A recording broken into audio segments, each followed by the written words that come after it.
बिस्मिल्लाहिर्रहमानिर्रहीम। अस्सलाम वालेकुम दोस्तों, भारतीय जनता पार्टी ने खुद अपनी ही पैरों पर एक ऐसी भयानक कुल्हाड़ी मार ली है ना, जिसका जवाब अब उनके बड़े बड़े नेताओं के पास भी नहीं है। पार्लियामेंट के अंदर जब छात्रों के मुद्दे पर इतनी बड़ी बहस चल रही थी तो हमारे होम मिनिस्टर यानी अमित शाह पूरी तरह सीन से गायब थे, दूर दूर तक कहीं दिखाई नहीं दिए। पर असली ट्विस्ट पता है क्या है दोस्तों?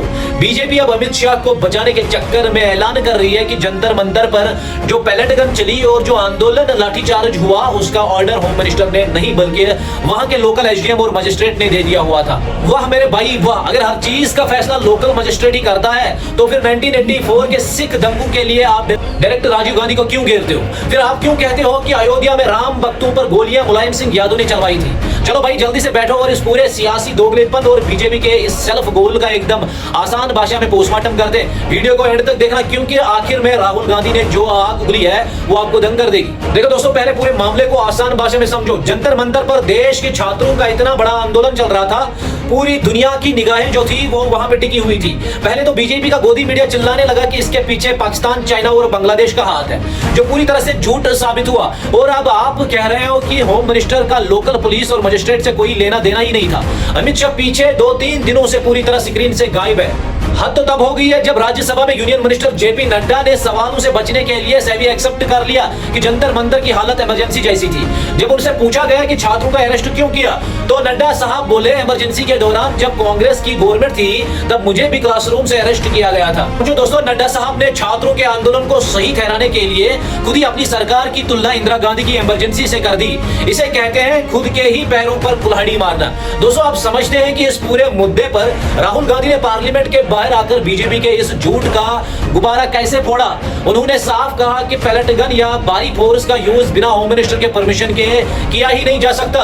दोस्तों, इस पूरे भेदभाव पर समाजवादी पार्टी के लीडर यानी अखिलेश यादव ने सीधा अटैक किया और कहा, जब अपने पर आरोप की उंगली उठी तब इनको समझ में आया कि ऑर्डर डीएम और एसडीएम करते हैं। देश के सरकारी अफसर देख ले, ये बीजेपी वाले कभी किसी के सगे नहीं होते।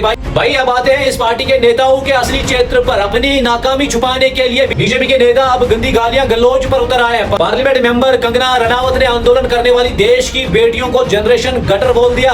कहा कि ये छात्र दारू और ड्रग्स लेते हैं। जब इंडिया टुडे की जर्नलिस्ट प्रीति चौधरी ने उनसे सवाल किया, कंगना ने बदतमीजी की सारी हदें जो है वो पार करते हुए कहा, तुम खुद सड़क पर जाकर अपने कपड़े उतारने की आजादी क्यों नहीं दिखाती? सोचो दोस्तों, एक नेता की ये भाषा है, जबकि कंगना ने खुद अपने पुराने इंटरव्यूज में एक्सेप्ट किया था कि वो टीन एज में गंदी ड्रग एडिक्ट थी।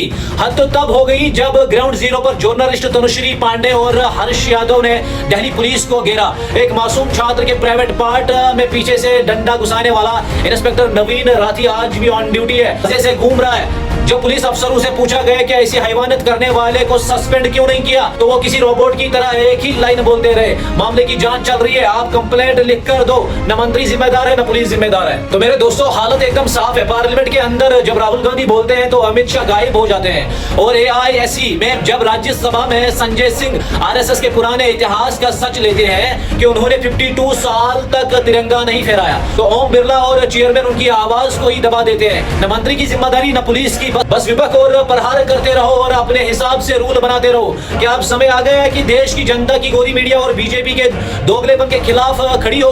अपनी राय कमेंट बॉक्स में जरूर लिखना। वीडियो को ज्यादा से ज्यादा शेयर कीजिएगा ताकि हर एक इंसान तक ये वीडियो पहुंचे, और अपने भाई के पेज को फॉलो भी कर लीजिएगा। मिलते हैं नेक्स्ट अपडेट के साथ, तब तक के लिए मेरी तरफ से आप सब लोगों को अस्सलाम वालेकुम।